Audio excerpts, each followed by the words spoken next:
Hey,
everybody.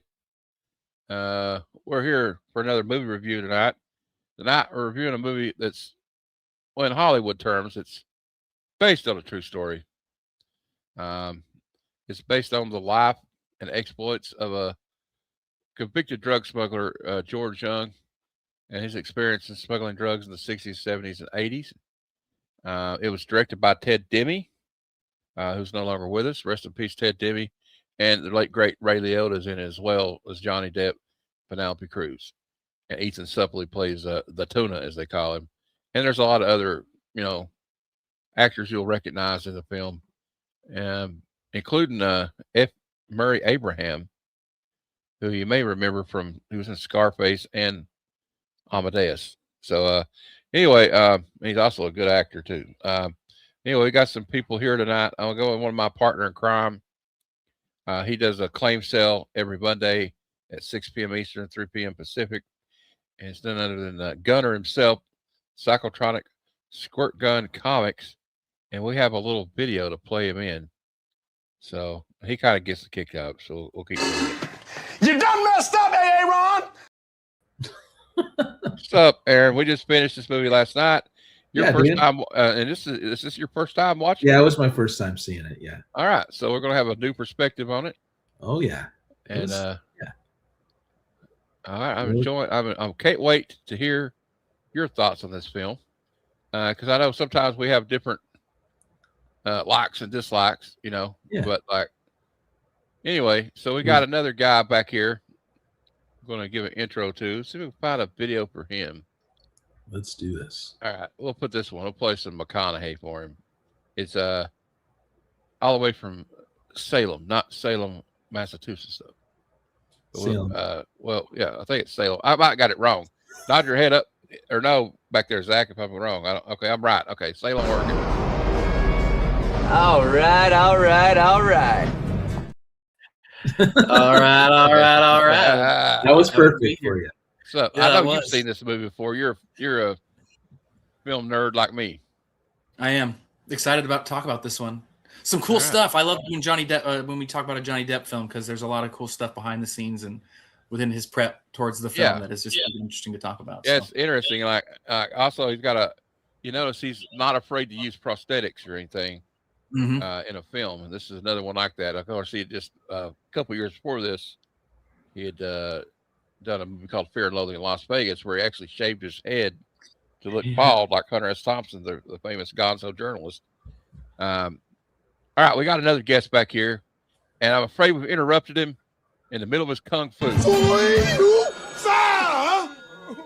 the hell is interrupting my kung fu? Blow my kung fu. Yeah, you got the all right.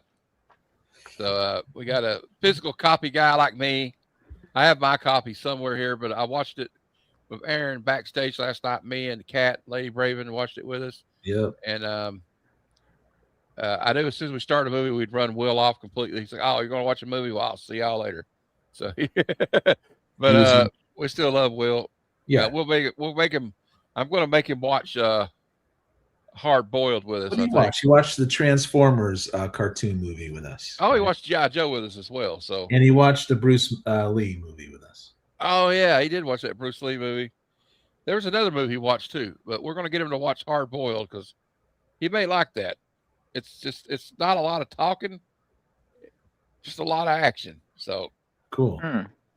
Oh, before we start, I want to talk about that one more time before we start reviewing the movie.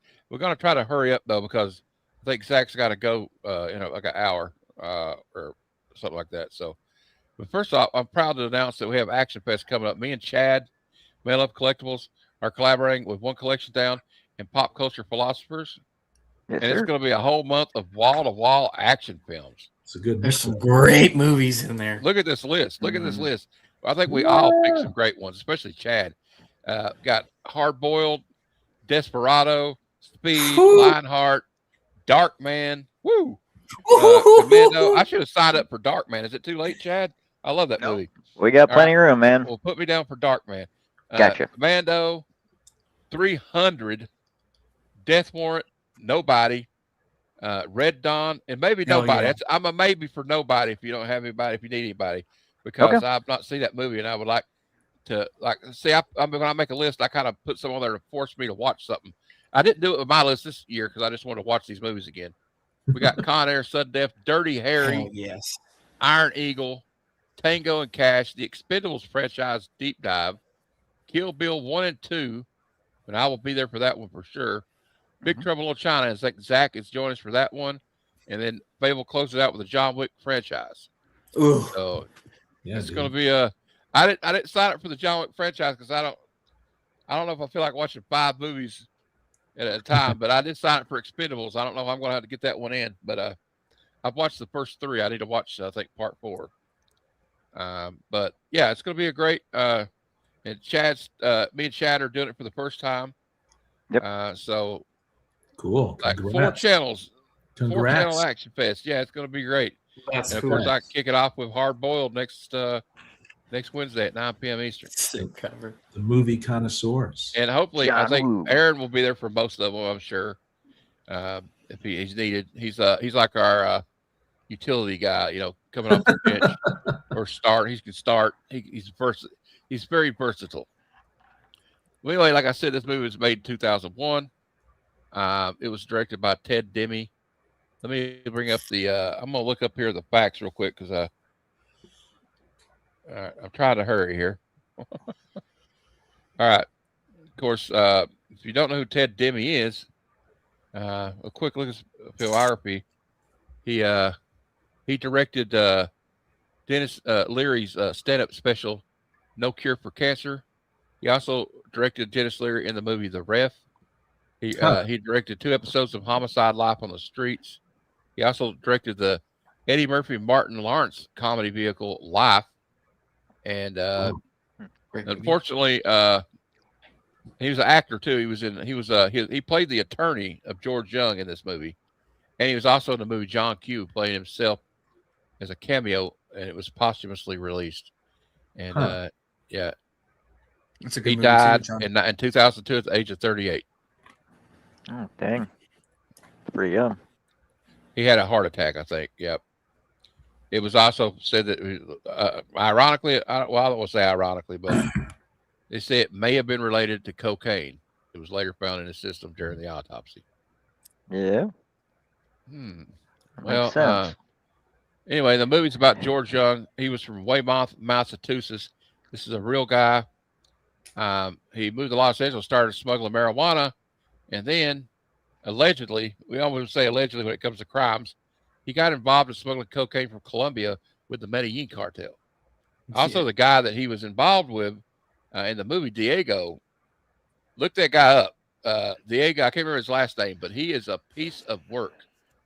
Yeah. He owned an island. He ran all the island people off. And the ones that refused to leave, he killed. Yeah. That wasn't explored in the movie, but yeah. He fly over Barbados and drop leaflets with $100 bills attached to it that said, DEA, go home. Jeez. Very flamboyant, very flamboyant. And he was a German citizen too, and he had links to neo-Nazi groups. So anyway, that's just a little bit about Diego. Okay. The backstab. Hey, Christopher, how you doing? Yeah, he backstabbed. I'll give a shout out again to Taters Comics. Taters. A member What's yesterday. I don't know why up? it's showing up again, but he became a member, and I'll play this video for him again. because when you become a member of Heroes for Hire Comic Club, just tell you what, Jesse the Body Ventura will tell you what happens. This stuff will make you a goddamn sexual tyrannosaurus, just like me. There you go. All right, that's a ringing endorsement from Jesse the Body Ventura. So anyway, we're going to start out. We start out with the style and our overall thoughts. Aaron, what are your overall thoughts of this movie? Blow. Overall thoughts. It's a slice of life movie based on supposedly a true story that has really impacted our society negatively. The people who brought cocaine to America, and I enjoyed it. It was definitely worthy of a watch, and my overall thoughts. Good stuff. Okay. Is that all you want to say? Or for now, yeah, because all I don't want to delve into it too much. Okay. Zach, what are your overall thoughts of this film? So I'm a 90s kid. I was born in 90. So when this came out, I was only 11. And when I was a kid, and you guys will appreciate this too, video stores were a thing. And every time I'd go into the video store, this poster was everywhere around this time. Like it was just always in there, especially that silver one that you showed, Chad, that cool metallic. I remember seeing that so much as a kid, and I was never allowed to get that movie. And that right there, just like saw that poster that was always in either Hollywood Video or in one of the like small family-owned video stores or whatever in town. And then as I got older, I saw it in college for the first time, and it was a cool movie. Just watched it with a bunch of my college roommates and enjoyed it there. Always been a fan of Johnny Depp's work. He's always a good, does good stuff. And then saw it once I started getting into acting, and then I had just created a whole new appreciation for it, because then I learned about how he prepared for the role and what all he put in to go, as deep into the characters as he could, and pay as much respect to George as he could doing the role. So that's where I really like this movie now as I've gotten older. We watch a lot of movies about cartels and things and drug smuggling and all that kind of stuff. And so, used to those kind of films, but to just really appreciate his work on this, and especially at his young age. And this is when he's kind of starting to get into his groove, I think. He just did Fear and Loathing, and he then follows up with this. Like, that's a good 1-2 punch to hit with, So, excited to talk about it a little bit too. So, absolutely. All right, Chad. What are your thoughts? Have you seen it before? You've seen it before, obviously. You got the DVD. Yeah. So this came out in 2001. When it dropped on DVD, it's probably around 2002. I am a physical media collector. I remember, this isn't the release that I bought, but I remember when it dropped, I bought it. So watch that. I remember, seeing that advert with that poster, and I'm like, Penélope Cruz and Johnny Depp.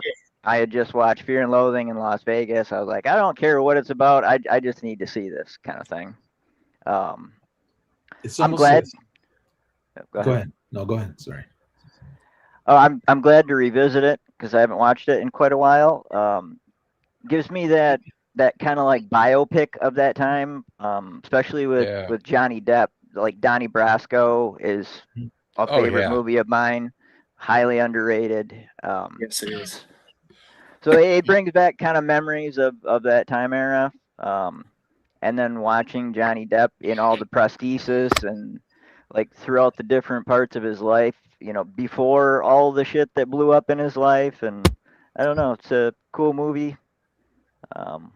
Glad to revisit it. Yeah, I got memories of this movie. I remember it came out, and I didn't know much about it. I didn't know anything about George Jung. I was living in Nashville, Tennessee at the time, and I remember seeing the trailers for it. And I said, Johnny Depp in a movie about drug smuggling. I went to saw it at the theater first week it came out.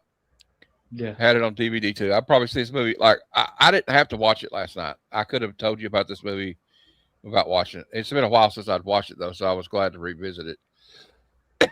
But it also shows you like I like the structure. We'll talk about the structure later. We'll talk about that later. But also what I like about it, because we don't really have anything. I guess I'll talk about it now. Is I really like whoever, I don't know who the wardrobe person was, or the set designer or the stylist, but like you really feel the eras they're going through, like the decades. Especially the 80s. Yeah, and when he's at Manhattan Beach, he's got that mod haircut with the mod like sunglasses, and like the 70s mutton chops and like chops, man, the handlebar mustache, like Paul all Rubens that stuff. Suit he's wearing, like he's wearing a polyester like thing with real bright. He's got a neckerchief on, it's got a whole vibe to it.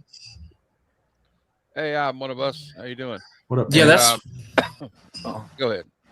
No, I was saying that's what I love about that era of films. Like when you did a period piece like that, and you go through the eras and things. I think of Forrest Gump too. Like it looked like that time, and I think sometimes nowadays when movies and shows go back to those time periods, it looks a little like doesn't look like it was from that time. It looks just like people dressing up modern in that time. people wearing thrift store clothes. Yes. Yeah. And so that's what I love about watching older films like this. Can't believe I'm saying that film from 2001 is an older film now.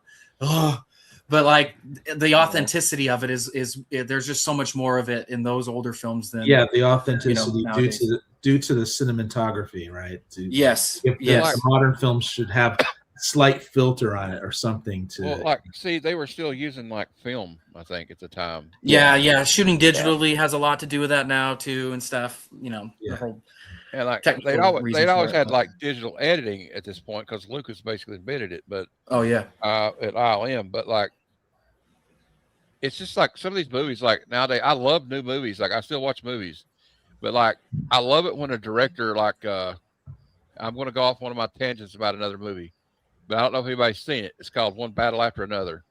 Oh yeah, great. And the way Paul Thomas Anderson uses the film he uses like film. Mm-hmm. Like he figured out how to use it and like make it digital, but it just has a different feel to it when they do that. So it's kind of like, to me, it's the same thing. It's like, okay, Art Germ compared to Daniel Warren Johnson. All right. Yeah. Daniel Warren Johnson is just got those lines and everything. It's just like, you can tell he's the pencil. Yeah. And like, look, I have no problem with Stanley Art Germ. I'm not trying to diss him, but like, there's a more realism. There's more like a slick, like look to it, like Mark Spears, who I like Mark Spears too, but there's like a slick look to it. Yeah. And I don't know. There's just something about the old, let's like putting an old LP on or putting an old movie on. I still like to buy DVDs. Everybody's buying Blu-rays. I still buy DVDs. So I don't know. Maybe I'm too old school. I still have some VHSs too. Yeah. It's great you guys brought up Fear and Loathing in Las Vegas, and that Johnny Depp did Blow right after that. I didn't know that. Well, I think he did Brasco and then Blow, I think. Oh yeah. It might have been those three. Thompson and the Young character, George Young character. Well, I did hear some bleed over in Johnny Depp's voice. Yeah, and he reminded me of when he was doing Hunter S. Thompson. So, well, a lot of times, like these actors, and Zach can probably tell you this, like depending on like what style of acting you do, like the way Johnny Depp does it, and the way Austin Butler did it when he portrayed Elvis, that stuck with him for like 2 years. Oh yeah, he was still talking like Elvis acting, for like 2 years. Yeah, that's a little too far. That's a little too far for me. But if it works for some people, it works for some people. It works, and it works for him. Zach, when we focus on the acting here in a minute, which is the next round, I want you to talk about like if you heard what he did to prep for this, because I know what he did for Fear and Loathing in Las Vegas. He went and lived with Hunter S. Thompson for like 2 months, and they became like best lifelong friends too, until Hunter S. Thompson died. Yeah. All right, so we're going to talk about. We'll get into that. Go ahead. I'm sorry. We'll talk about. I was just saying, I think he was the one that shot Hunter S. Thompson's ash or remains up into the air in a cannon. Yeah, he shot his. He was the one who got to light it. Yeah. That was awesome. He actually wanted to do that like for years, and they finally did it. All right. So we're going to talk about acting right now. I want everybody to pick a character. So go ahead, Aaron. I want you to spotlight an actor in this film or a character in the film. I want to say Ray Liotta. It was so good seeing him in that role as the concerned father. That is, so you could kind of tell he's kind of tweaked deep down inside. You know what I mean? But he has that concern. But I would have to give it up to Diego. That guy was crazy, man. With in the sky blue eyes and the contrast and. Of how he looked, the swarthy look he had, Oh yeah. And just how demented he was, and you could tell how tweaked out he was and how he shouldn't be trusted, and yet George Jung still had him be his partner, so yeah, I guess I have to go with my heart with Ray, Liotta, I would say. I thought that was good seeing him. And the guy that played his dad, Diego Delgado. Oh, I liked him a lot too. I brought up two, so yeah. Hadore Multa, I think's his name. I've seen him in a lot of movies, though. He's like a character actor. So, all right, cool. All right, it's a good one, Aaron. Zach, like anybody you want to in the movie?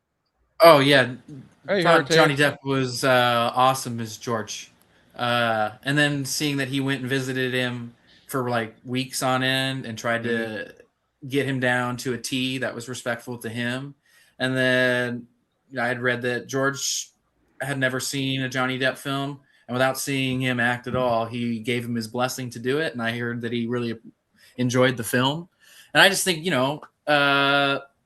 man. There's so many ways you can go with it, but I think the camera loves Johnny Depp, and in this movie, I think that's more apparent than a lot of his movies. The camera just eats up the camera in every scene that he's in, even if he's just standing there walking through a hallway. It's just you're just laser focused on him, and I think he does such a good job with that.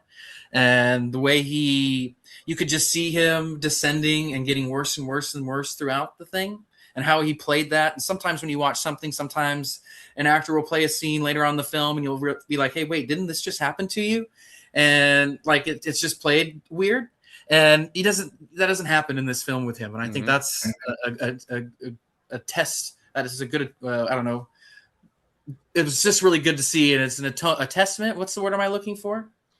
Yeah, it works. Yeah, sure. It works. It works. And the director and everybody involved and making sure that, I don't know if they shot it in chronological order. Sometimes you move around and there's an A team and a B team, and B's off shooting these sections of scenes and A shooting these over here. And so I don't know if it was chronological, but I thought that, he did a great job, and he tracked throughout the whole film. And when the whole thing's riding on you, if you do a good job, it usually means, unless I guess Supergirl, that changes the whole thing. But, usually the film's pretty good. Oh, absolutely. That's a good pick. And the thing is, if you're going to see, if Johnny Depp's in a scene, it's going to focus on him. I mean, even if he's not talking, everybody's going to be looking at him because especially in this movie, he's like the top of the bill. So, unless Penelope Cruz is in the scene with him, because that was my second pick. She's awesome in this. Yeah. She's a really great actress. I think she's underrated for sure. Also, well, I'll let you know when I'll talk about it in a minute, but I'll let Chad go. Chad, spotlight some characters here if you want to. Yeah, all around. I mean, I think it mostly focuses on, Johnny Depp, George Jung there, but there's every ancillary other character is great too. I don't think there was like a bad acting job in here really. But just a few, seeing that Bobcat Goldthwait as Mr. T, testing the drugs, like you didn't. Yeah, that was awesome. Like you didn't get the full Bobcat voice. No. But it was great seeing him, and then just him like tweaking out, and he's like, "I can't feel my face. I'm touching it, but I can't feel my face." Great cameo. I can touch it, but I can't feel it. Right? Yeah.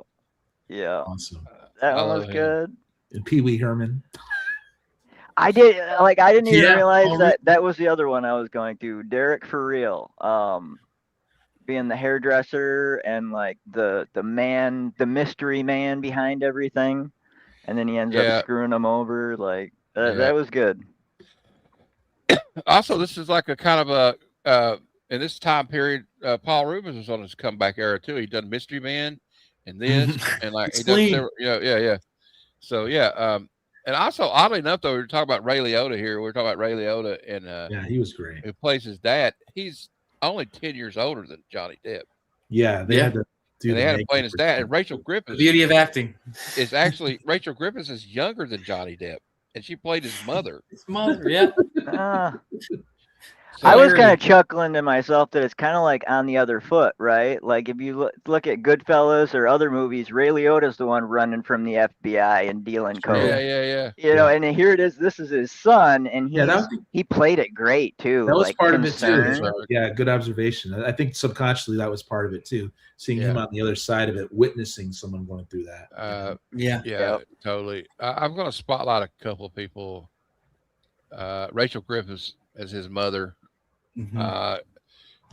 It's okay. Here's a good testament of a good actor. If you're playing a character that we're not supposed to like, and they make you just basically get angry, you just get angry when you see their face on.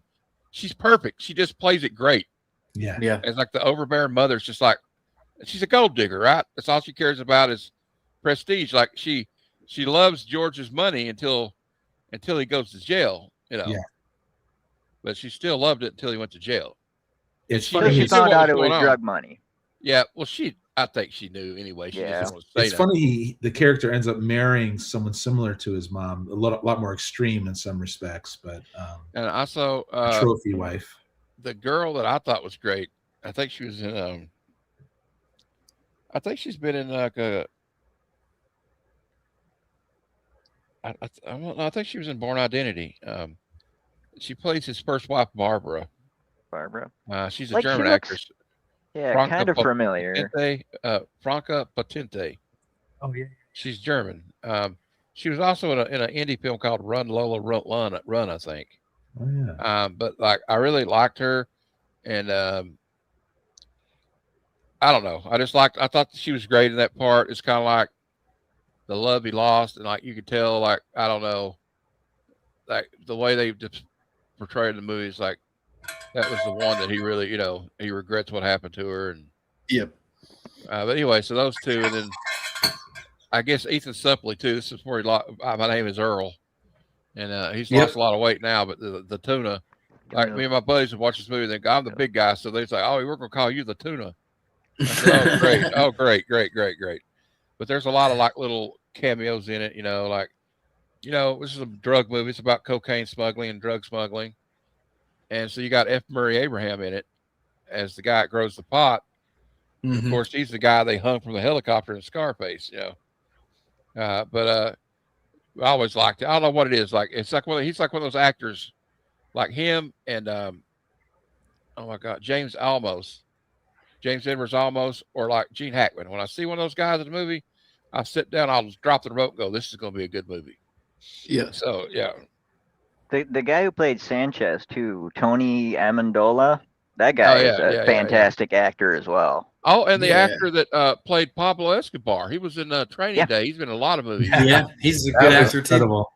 too. Cliff Curtis. Yeah. But okay, let's try to get through it because I know we got to get through this before Zach has to go. It's cool. All right, style and structures next.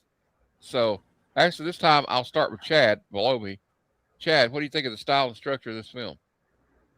I mean, we discussed some of it, but I think the style is great. Like they get the period pieces right, whether it's the wardrobe, going into the 80s from the 70s into the 80s, like the windbreakers and the style of cars, all that. Yeah. Even the music, right? That's one of the things I really loved about this movie the soundtrack, back when soundtracks mattered, right? Yep. And going through those period, the 60s and 70s and 80s. I love classic rock, 70s rock. So Ram Jam, I'm blanking. There was other ones in there Tucker too. Band. Can't you see? Yeah. Blinded by the light. And it was perfect too. It went right with the scenes. It wasn't shoehorned. Yes. Yep. I think the structure of it went well. Like there wasn't a whole lot of wasted time, and the drama that was in there, like had a purpose. Like him going back to see his family, kind of added a weight to the consequences of what he chose to do, which was, deal drugs. But all in all, man, I think it's a beautiful movie, good looking, good sounding. The sound design was good. I wish I could have heard. I have problems hearing, but I had to crank the fucking TV up besides Johnny Depp's voice. Like I could not hear a lot of the other actors. They were Oh, I kind of thought that was just mumbling. my computer. Yeah. Oh, that was me too. But yeah, the music, it great, man. So, Yeah. Like also, like you're talking the use of music, like it's just like the greatest song you could have used for that intro was the one they used by "Can't You Hear Me Knocking" by the Rolling Stones. Yeah. That it's just got that whole vibe to it. Like it's got that That makes everyone sway. That drum break in it, they do with the bongos and everything. That and like this the guitar. It just and it's brilliant because that song is basically about doing drugs because he's like, "Can't you hear me knocking?" With my cocaine eyes. That's what he says inside some of the lyrics, and also. I think the use of the use of this more obscure like Bob Dylan track, it's not even a real song that he really sings on much on it.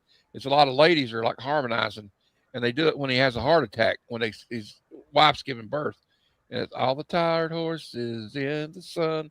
That's a perfect use of that song. Yeah, that was a great scene. I didn't, the music was perfect with it, just smooth. Yeah. All right, Zach, you can talk about the style structure. Now, I kind of interrupted. No, I'm sorry. No, you're good. I think Chad hit it right on the head too. Like everything just blended well together. The costume design was great in the different eras. The way it was shot, there were some just great, just beautiful shots in the film because they're in Los Angeles for some of it, so they got the beautiful parts of Los Angeles, which is a feat. But what else was I going to say? Yes, the music. Like what you were saying about Bob Dylan and some of the other, like the 70s rock and all that did a great job of setting the tone as well. Like I just thought it was all great, just to piggyback off of what Chad said, because he said a lot of really great stuff. But what else? No, we talked about a little bit earlier too, that everything looked like it was supposed to, everyone was supposed to be from that time period and not just actors dressed in costumes. I think it was great. But like you said, also that's when soundtracks mattered like they helped tell the story. Absolutely.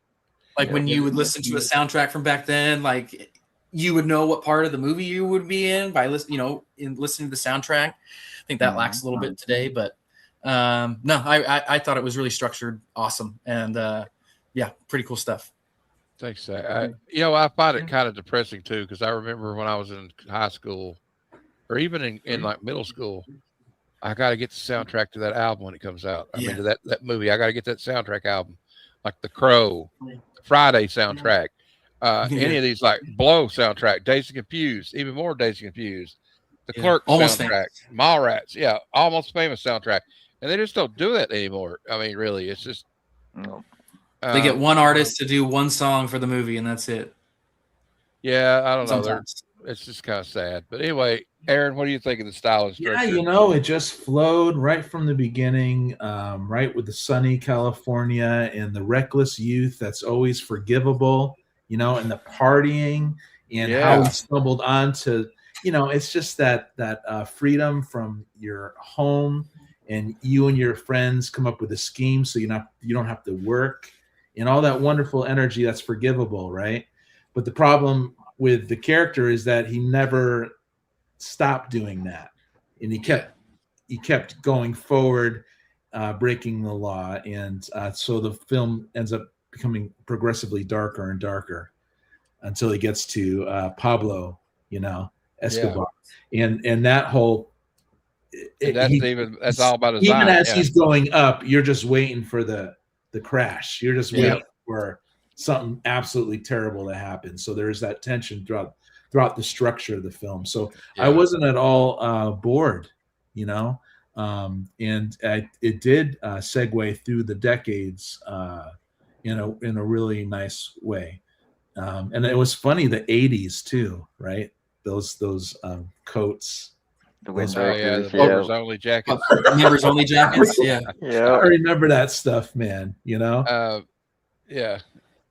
So I the structure was great. Of course, the music was awesome, as you guys said. It reflected the decades well, and good stuff. Good stuff, Aaron. what I like about it is it flows really well, like you were saying. Also, like the way they set the movie up, like I love the intro where it's kind of like you're kind of seeing how the sausage is made. Right from the start, we already know what this movie's about. When you see the Colombians in the field picking the coca leaves and then stepping on it, and then it shows it basically. I mean, they cut out a few steps, obviously, but they basically show you, and like they must have went to like a processing place because I don't know if they recreated that or not, but like they show them pouring the paste out, putting it under the heat lamps, making it turn into a powder and going straight to the plane and flying. And like you get an intro, you already know what you're in store for. As soon as Johnny Depp comes on screen and he does that part where he's like, yeah, this is disco shit, pure cocaine. And then he says, my name's George Jung, inmate number 22573. You're like, you already know what's going to happen. Matt. Our last movie we reviewed, they showed you how to counterfeit money. Now in this movie, they to live down LA. Yeah. Well, I mean, they took out a few steps, which is like the chemicals you put them in and put them in a barrel. I saw of all people, Gordon Ramsay went to Colombia and went to where they process cocaine. Wow. Yeah, and but they actually showed you every step. Anyway, also the show Pharmacopoeia used to be on Vice. They used to show all this shit all the time too, which is crazy. Oh yeah. I knew guys trying to watch it in rehab. I'm like, why are you watching this shit in rehab? But anyway, also like you're saying, Aaron, though, he starts out and like you can tell like the weed smuggling business, is more counterculture-y, mischievous, and mischievous, like rebellious. They're just a bunch of like free love, like we're like just having fun, man. We're trying to get the flour to the people. But then of course what happens is and this is a very true to life. The guy goes to federal prison, and he just learns how to crime better, instead of learning his lesson, and so you see this like, also you see a point where his wife dies, and I thought they play it well in the movie. It's like he's all out of fucks to give now. Yeah, the woman he loved, he had to watch her die. Yeah. And now he's got zero fucks to give. Did he marry her? Yeah, but that's besides the point. And probably the only reason he could have had to get out is gone. Like gone now, right? Yeah. And then you see Penélope Cruz, and she plays the "Here Comes Trouble" girl. As soon as you see her, she's going to be, God bless her, I love her. But you can tell, like her character in this movie, Marta, she's definitely trouble. Like, oh, this girl is she is going to wreck his life. And also there is a certain like where we go from happy-go-lucky to where he makes contact with Diego, and then Diego gets in trouble and he has to go. The way they do that scene where he flies down to Colombia, and you see the first time we see Pablo Escobar, he has a guy executed right up against the wall. So you're like, this is no longer like, oh, let's go to Mexico and find some weed. This is all like, I need the address of your family.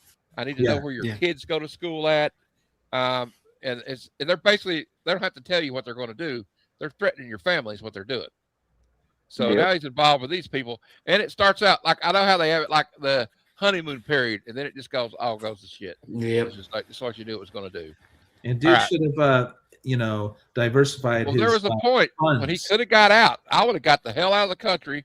I would have moved to Europe or something with that $60 million. Diversify your money.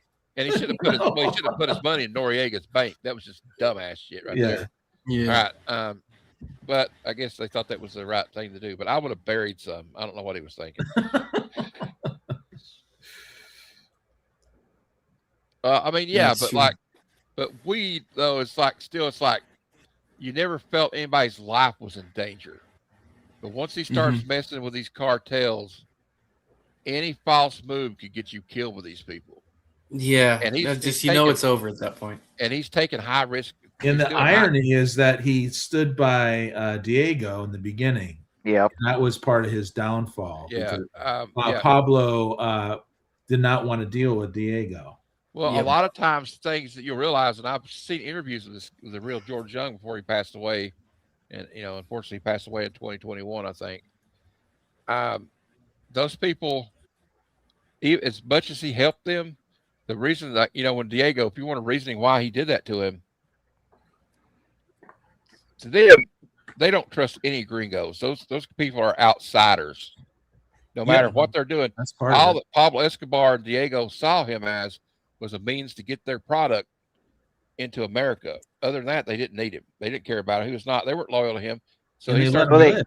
Yeah. They kind of say in the narration, like that was part of the reason he married Marta.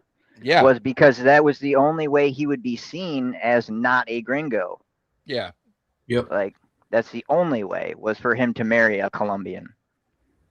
Yeah, that's true. And what was great was even though Diego backstabbed him and took him out, so he was no longer needed, you know, they let him live. He had freaking all these millions, and he could go home to his wife. You know, they didn't kill him. But the problem is a it big didn't make risk. the DA. It didn't make the DA any less interested in him, though. Did Oh it? yeah. The DA catches up to everybody in this. Well, movie. especially when you start having a party with a bunch of Colombian friends. Yeah, he made who were in mistakes. cartels. Yeah. Well, you know, he was on a lot of cocaine's a hell of a drug, Aaron. So Yes, it is. Yep. So I don't know, but all right, now we're gonna. Well, I'm not. No comment. No comment. No comment. All right, we're gonna go into the themes of the movie now. And Aaron, I'll start with you. What do you think the themes of this film are? the theme or what it's trying to convey, I would say, is that it's better not to take shortcuts, you know, and not to work with people who are unsavory and cannot be trusted. You know, and don't break laws and stuff like that. But it was all, you know, that's pretty much what I got from that. So Aaron's like, say no to drugs, like Nancy Yes, Reagan. well, just say no to the quick and easy path to being a millionaire while you're destroying lives as a consequence. Well, you know, Aaron, I think it's interesting because his quest to be like, he saw the struggles his dad had growing up, and that was his only thing, was his scared of being like that, to where he was like paycheck to paycheck. Yeah, he saw his mother really criticize his father for not having. Yeah, and his mother really, like, she really emphasized money. Yeah, and wealth, you know, and like prestige, and like, so he's got this push pull thing with his mom and his dad. So I thought they really played that great. All right, we're going to talk about the theme. We already Zach. Same thing as Aaron. What's the theme of this movie? You think? No, don't do drugs. Do not get involved in this world. Don't do it. Like no matter what, like what we said earlier, right? The doing the weed and selling the weed. You know, that's whatever. But once you get involved with cartels, your life is done, over. I don't know how many people, especially some white people, that have gotten involved with the cartel and just got to ride off into the sunset and have a great rest of their life. Like that does not happen. And ask so Barry Seal. You can't ask Barry Seal because he's dead. Yes, exactly. And so like once that started to come into the movie, you already know, like if this is your first time watching, like this is not going to end in a really good way, and it doesn't. So I thought that was great. I thought the point that was made earlier about him marrying a Colombia woman to stay apart and like not be seen as a gringo and seen as an outsider, I think was a really interesting and cool thing, and it showed how smart he was. And I thought that was really cool. But at the end of the day, don't do drugs and don't do this stuff. Don't be a criminal. Don't be a criminal. Don't do it. But that's what the last thing I do, because my girl gave me the wrap it up, because we got to get going. We do trivia on Wednesday nights. It's our date night. So all right. Wish us luck. We're Rubbity Snuts. That's our date night. Rate the movie before you leave. Oh, this movie, I will give it 8.8 out of 10. 8.8 out of 10. What out of 5 would you give it, though? Oh, out of 5? Oh, then I'll give it a 3.8 out of 5. Okay, cool. No, a 4.2. 4.2. There you go. Okay. 4.2. All right. Okay. Yeah, there we go. 4.2. Yeah, good movie. All right, Zach. Thanks for being here. Hey, good talking to you boys. I'll catch you guys later. Meet you, boy. Have a nice night. Yeah, nice to meet you. Yeah, Catch nice ya. to meet you. You too, Zach. All right, East. Chad. We'll get to you now with the theme. What do you think the theme of this movie is? I think you guys kind of touched on it. Aaron did, especially. Easy come, easy go. You know, where Fred Ray Liotta there is like, money, it doesn't mean anything, right? Like, it's meaningless in the sense that it buys things, right? But it doesn't buy happiness. And the saddest part in the movie to me was the ending. He lost everything that was important to him, both his parents, his extended family. He lost his heart, which was his daughter. That really killed me. The scene where like he's walking with her in the prison yard, and then you find out it's just in his mind. He hasn't talked to her in years. Yeah, like that killed me. It was broken man. Yeah. When he's so high and his daughter is being delivered, and then he just passes out and almost dies. Yeah. You think like that would be a wake up call, but again, addiction, and it's not just an addiction to the cocaine. There's an addiction to the money itself. Yeah. Like greed is an addiction in itself. You can never have enough when you have greed. Like, we've got trillionaires now. What does that do? Right? It's just numbers and an algorithm in a fucking bank. You could be actually helping people, right? Yeah. The same thing, he had rooms full of money. He could have actually helped people. But instead, it was just, let's sell more cocaine. He could have built a legitimate business with all that money. Sure. Yeah. You know, he could have done whatever he wanted to, but more. And that's just the way this game is. Like, a lot of people, like, you remember the movie in the show Miami Vice? There's an episode where Glenn Frey plays a smuggler, and he doesn't even care about the money. He just loves the adrenaline rush of smuggling cocaine, and is playing it below radar, and ends up catching up with him. Same thing in this movie. Like, all his, like, there's an old saying, like in AA meetings and NA meetings, like, the path to hell is paved with good intentions. Yeah. Mm-hmm. So even though he had the good intentions of like smuggling that cocaine at the end of the movie, because he was trying to do something with his daughter and get out, it's just that one last thing, though. It didn't work. He could have done it. He could have done something else.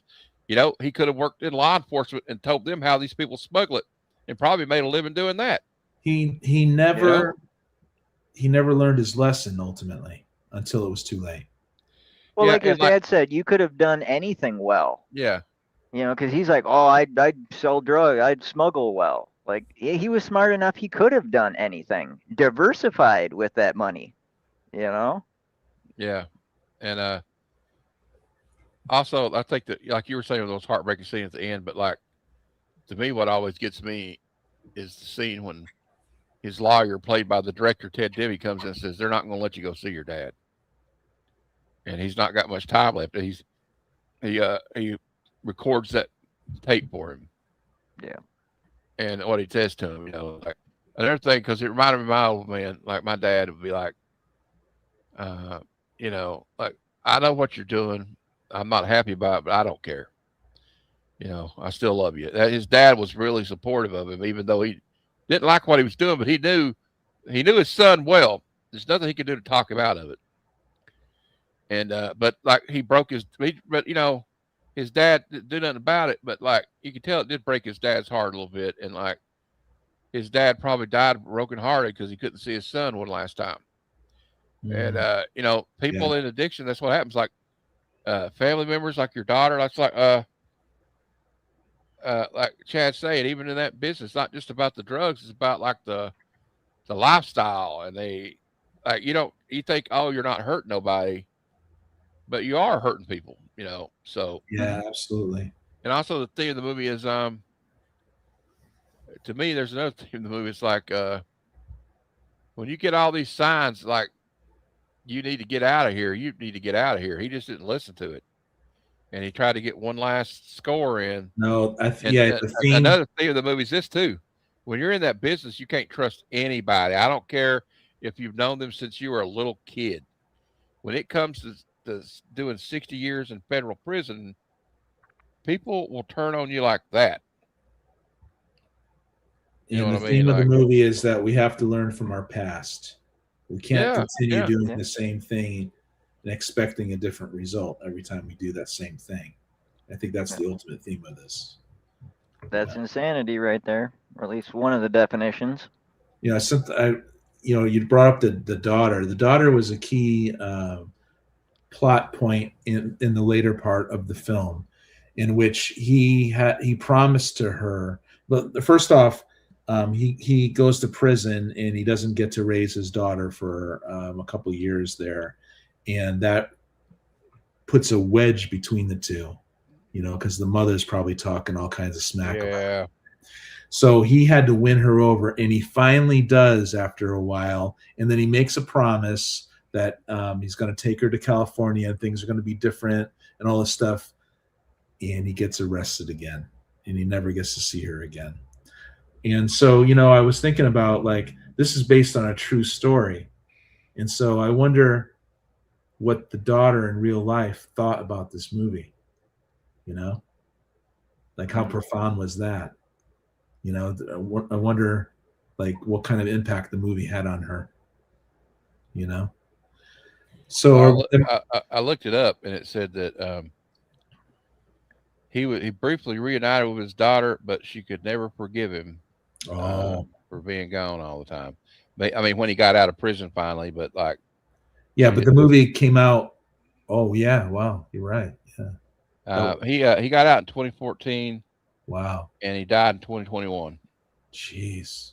So imagine all the life he ruined of himself. Well, that's the whole thing. You got into a business that ruins people's lives. What you're doing, you just destroy. And not just there, it doesn't just ruin the people that do the drugs. It ends up ruining the people that around the people that do the drugs or smuggle the drugs. Right. It's like if you ever watched a documentary about cocaine smuggling in the 80s, these people were not good people. So the people he smuggled these drugs for, they use that money to assassinate people. Pablo Escobar once blew up an entire jetliner to kill one person. He killed hundreds of people to kill one person. That's the kind of people they were. They were ruthless people. They're not to be pitied or to envy at all. And what I like about the movie is they show you the highs of this lifestyle being glamorous, and they show you the lows and the eventual lows, because it's always going to hit somebody. It doesn't matter how much money you make or how many drugs you manufacture or sell. Either the law is going to get you or a competitor is going to kill you, or you're going to end up in prison. And a competitor for even the woman you stole. It all comes back to you in that world. Ron said he knew some guys who were moving cocaine from the Sinaloa cartel from Mexico. They both started a story and eventually got busted. Yep, that's what's going to happen, especially like, what's he say in Scarface? Robert Loach's character? Rule number 1, do not get high on your own supply. Yeah, it's a good line. It's a good line. Oh, wow, Ron. I hope you stayed away from them, Ron. You don't want to get any... yeah, you're going to end up in a fucking barrel. Yeah, end up in a drive-by shooting or something, like you weren't a bystander or something. All right, we're going to rank it. We'll rate it. Chad, I'll let you go first. I'm going to go... Man. I'm going to go with a 4. I think it's a solid 4. Like, it's... it's up there. All the style, the structure, the cinematography, the emotion of it. It's a really, really well done movie. I'm going to go with a 4. That's a good solid score. Aaron. It's not particularly the type of movie I would just run for to watch, and I'm not sure if I'll rewatch it. But it's definitely an awesome movie as far as that goes. So I would give it a 4 as well. All right, and I also will give it a 4 out of 5. Yeah. I think it's a solid movie. Yep. I think it was had a lot of good actors in it. I thought it was well directed. Unfortunately for Ted Demme, I think this is one of his last, might have been his last movie. So we didn't really see what his full potential was. He probably would have done some more great movies. Yeah, this was his best one. He probably did, right? I would think so. I like Life, but that's more of like an Eddie Murphy vehicle, you know.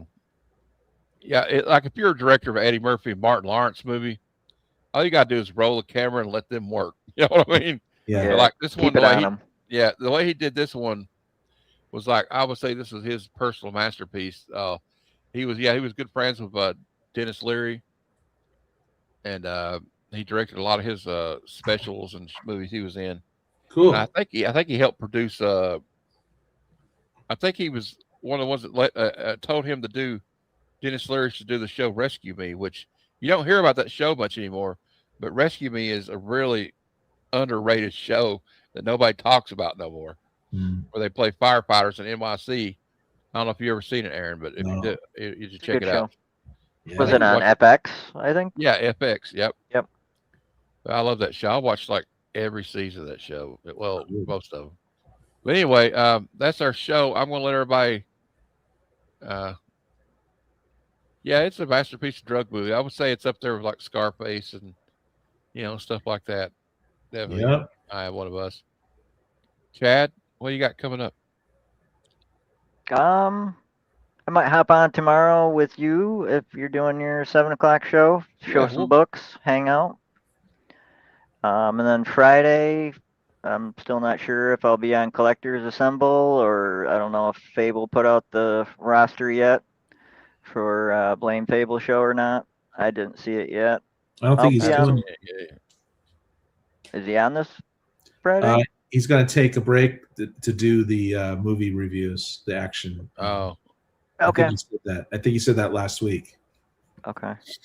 Then I'll probably be on Toy Quest 101 at 8:30. I think we're doing Collectors Assemble Live, pop culture panel show where we talk about statues and comics and movies, all that kind of shit. Cool. And then let's see here. Sunday, I'm planning on doing a live. I'm interviewing this woman who's kind of doing a Kickstarter for a comic she's trying to put out.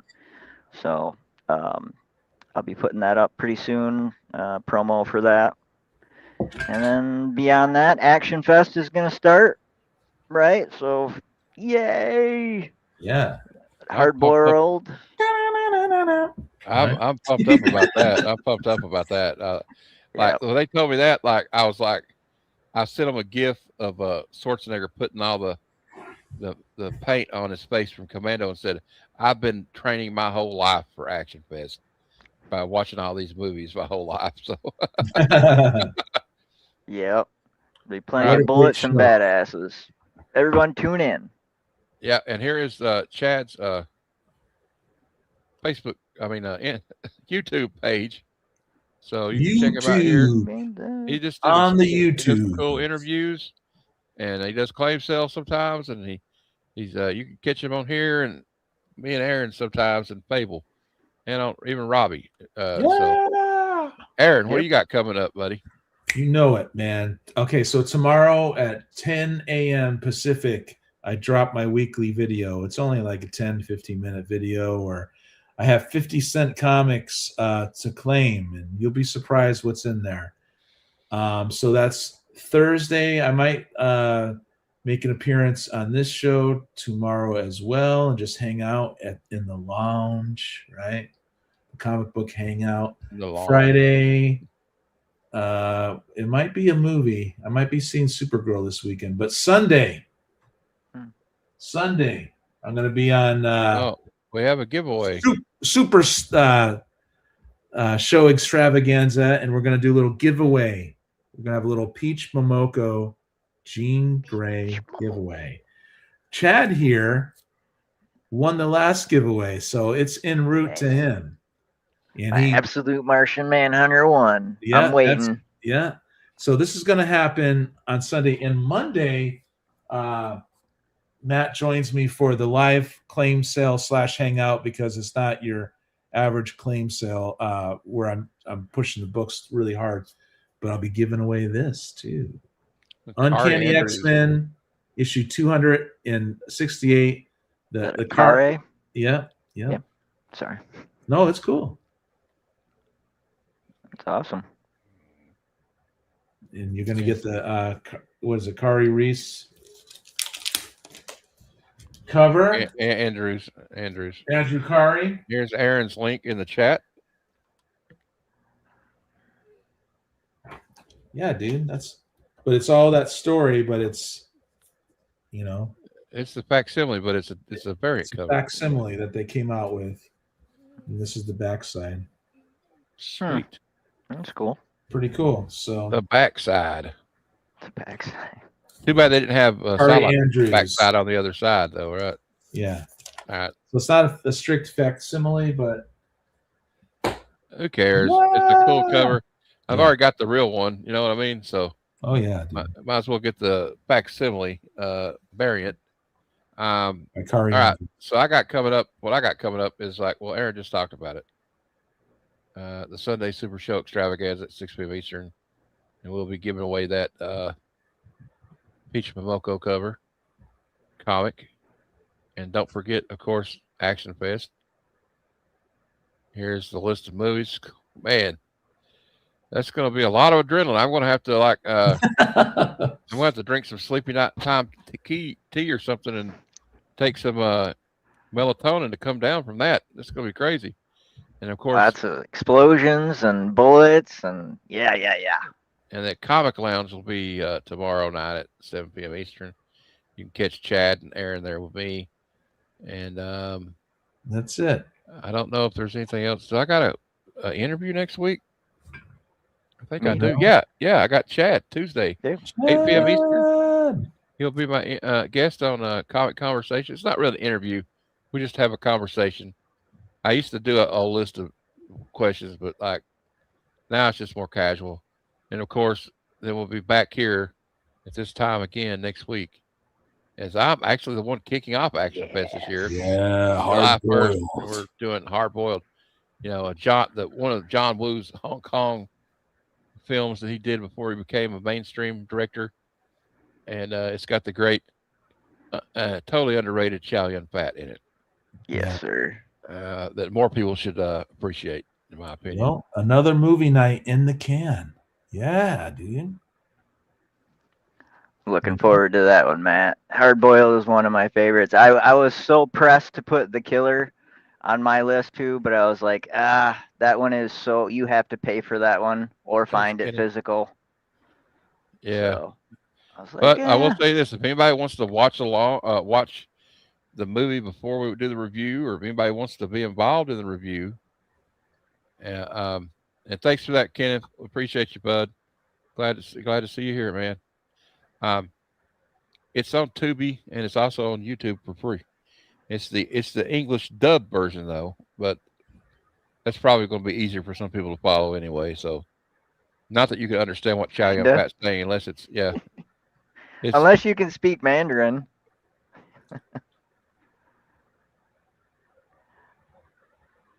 Or wait. Thanks, Kenneth. I appreciate it, man. Anyway, it's Cantonese. Oh yeah, it's Cantonese because it's a Hong Kong. Yeah. But anyway, it's just a bunch of like slow motion. There will be doves flying around in it, and there will be a lot of explosions and gunplay. A lot of gunplay. It starts out just like balls to the wall. So I can't wait to watch it again because it's a real fun movie. It's not one of those movies where you gotta be like, I wonder what theme this movie's trying to tell me. You know, it's not a movie like that. Or like, I wonder how many Oscars this film won. None. It doesn't matter. It's stylistic action, like the way John Woo does best.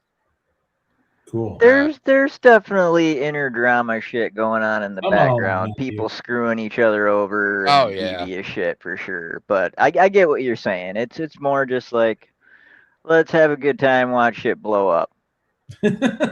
Exactly. Yeah. Let's not take it too seriously. I mean, there's one scene in it where he's like got a baby with earmuffs on it and shooting a 12 gauge around, like, you know, so like trying to save the baby. And Ron said he puts out the fire with the baby. That's burned in my mind forever. Ron said it's Catalan, Cantonese, and Mandarin. All three are spoken in the original movie, and of course the English. Yeah. Excellent. But Chow Yun-Fat was like, I heard that like they shot so many guns in that movie that like they had to take breaks because his hands would cramp. They're like his hands were like this from holding the guns too much. Yeah. So he's a trooper for going through that. Also, another John Woo movie I highly recommend. We'll talk about this more on Wednesday. Is The Killer. That's a great one too. Yeah, Aaron. The original, not the remake. Yeah, the original, not the remake. Just to digress a little bit, Ron Helton, I think I sent you an email a while ago. Did you get that email? And that's it, you guys. That's all I got to say in my digression there. Sorry about that. Oh, it's okay. Felt like it was very targeted to Ron there. I sent you an email, Ron Helton. Answer me now. This I command. All right. Well, guys, I guess that's it for tonight. Yeah, another great one. The moral of the story is, if they send you to meet Pablo Escobar and he executes somebody in front of you, run as far away as you can. Yeah. Until next time, true believers.